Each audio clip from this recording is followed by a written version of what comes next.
Halo teman-teman, selamat datang di video kami. Kalau dengar kata perpustakaan, pasti yang terbayang pertama kali adalah suasana hening, tumpukan buku, dan mahasiswa yang sibuk belajar. Tapi di perpustakaan Universitas Airlangga, ternyata ada sesuatu yang berbeda loh. Selain menjadi tempat mencari ilmu, di sini juga tersedia fasilitas menarik. Salah satunya adalah kantin perpus. Tempat ini bukan hanya jadi penghilang rasa lapar setelah membaca berjam-jam, tapi juga jadi spot nongkrong santai bareng teman-teman. Nah, dalam video kali ini, kita nggak cuma ngobrol soal suasana kantin, tapi kita bakal bahas lebih jauh tentang sistem penjualan makanan yang ada di kantin Perpustakaan Universitas Airlangga. Jadi, yuk ikuti terus sampai akhir, biar kalian tahu bagaimana proses penjualan dan alur transaksi di sini. Kantin Perpustakaan Universitas Airlangga menerapkan sistem penjualan makanan dengan metode penitipan dari supplier.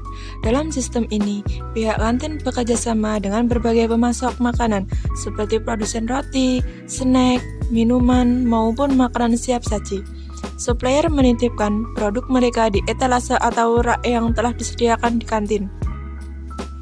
Produk yang dititipkan akan dijual oleh pihak kantin kepada mahasiswa dan pengunjung perpustakaan. Setiap transaksi penjualan dicatat harian, hasil penjualan akan direkap dan dilaporkan kepada supplier. Supplier hanya menerima pembayaran untuk produk yang benar-benar terjual, sementara produk yang tidak laku bisa ditarik kembali sesuai kesepakatan. Sistem penitipan ini memberikan keuntungan bagi kedua belah pihak. Bagi pihak kantin, tidak perlu mengeluarkan modal besar untuk stok barang karena risiko kerugian akibat produk tidak laku ditanggung oleh supplier. Bagi supplier, metode ini menjadi peluang memperluas distribusi produk langsung ke target utama, yaitu mahasiswa dan sivitas akademika yang beraktivitas di perpustakaan. Selain itu, kantin tetap menerapkan aturan standar seperti menjaga kualitas dan masa kadaluarsa produk, mengatur penataan barang agar rapi, serta melakukan pengawasan bersama dengan supplier.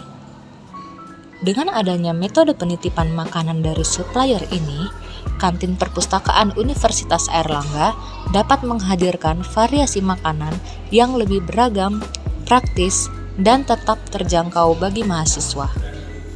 Untuk menjaga keteraturan dan mencegah penumpukan, juga diberlakukan peraturan penitipan yang mengatur batas maksimal jumlah produk yang bisa dititipkan di setiap harinya di kantin perpustakaan. Ada 4, yaitu yang pertama, titipan nasi saja. Jika yang dititipkan hanya berupa nasi, misalnya nasi kotak, jumlah maksimalnya adalah 25 bungkus per hari. Jadi satu penjual hanya boleh menitipkan sampai 25 bungkus nasi setiap hari. Yang kedua ada titipan nasi plus jajanan. Jika penjual ingin menitipkan 2 jenis sekaligus, nasi dan jajanan, maka ada aturan khusus. Proporsi nasi maksimal 20 bungkus per hari dan jajanan maksimal 30 buah per hari. Jadi kalau dititipkan keduanya, porsinya dikurangi agar seimbang dan tetap ada ruang untuk produk titipan lain. Yang ketiga ada titipan aneka minuman. Untuk berbagai jenis minuman seperti teh botol, kopi cup, atau minuman olahan lainnya, jumlah maksimal titipan adalah 20 botol atau gelas per hari. Artinya setiap penjual minuman hanya bisa menitipkan 20 unit per hari. Yang terakhir ada titipan kletikan. Kletikan itu semacam cemilan kering atau jajanan ringan, misalnya keripik, kacang, makaroni, stik pedas, dan kerupuk seblak. Nah, jumlah maksimal titipannya ada 50 bungkus per hari karena sifatnya lebih awet dibanding dengan nasi atau jajanan basah. Kuotanya jadi lebih banyak. Selanjutnya, kita akan membahas flowchart sistem penjualan barang konsinyasi di kantin perpustakaan Unair Kampus B. Sistem konsinyasi ini merupakan bentuk kerjasama yang saling menguntungkan di mana supplier menitipkan barang kepada kantin dan hasil penjualannya baru dihitung setelah transaksi benar-benar terjadi. Semua diawali dari adanya perjanjian antara kasir dan supplier. Dalam perjanjian ini dibicarakan beberapa hal penting, misalnya harga jual barang, besaran komisi untuk pihak kantin, serta cara pembayaran kepada supplier. Jika supplier setuju, maka proses berlanjut ke tahap berikutnya, yaitu tahap pengiriman barang. Namun, apabila supplier tidak setuju, maka kerjasama tidak bisa dilakukan dan proses langsung berhenti. Setelah perjanjian disepakati, supplier akan mengirimkan barang titipan ke kantin perpustakaan Unair Kampus B. Barang yang datang akan diterima oleh kasir, kemudian dilakukan pengecekan. Kasir memastikan bahwa kualitas barang baik, tidak rusak, tidak kadaluarsa, dan layak untuk dijual. Selain itu, jumlah barang juga harus dihitung agar sesuai dengan daftar yang diserahkan oleh supplier. Kasir kemudian menentukan besarnya komisi dari harga jual barang. Barang yang sudah siap akan dipajang di etalase kantin, kemudian pembeli yang biasanya mahasiswa atau pengunjung perpustakaan bisa membeli barang tersebut dengan dua cara, yaitu tunai maupun transfer. Kasir mencatat semua transaksi penjualan sehingga tidak ada data yang hilang. Setelah transaksi berjalan, kasir akan menghitung total komisi yang diperoleh oleh kantin.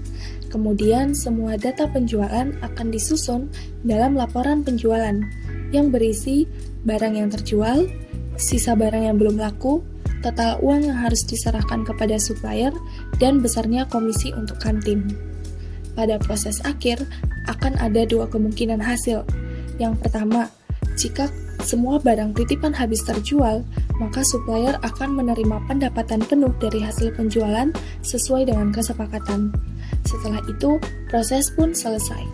Yang kedua, jika ternyata masih ada barang yang tersisa, maka kasir akan mengembalikan barang tersebut kepada supplier, dan supplier tetap mendapatkan pendapatan dari barang yang sudah terjual, sementara barang yang tidak laku akan dikembalikan. Setelah itu, proses juga dianggap selesai.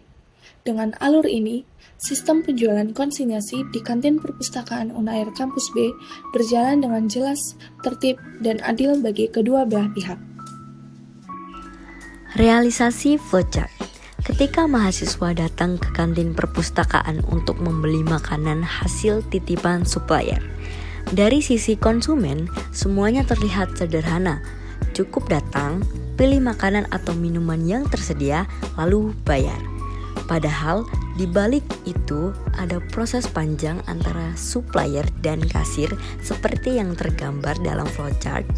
Mulai dari supplier mengantar barang titipan, kasir menerima dan mengecek kualitas, menentukan komisi, hingga akhirnya barang-barang itu bisa sampai ke tangan customer.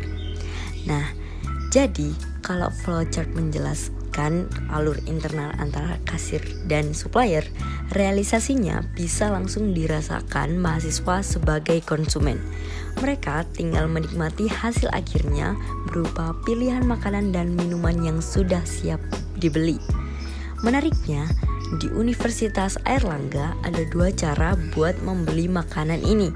Pertama, bisa langsung ke kantin luar perpustakaan yang menyediakan berbagai makanan titipan supplier.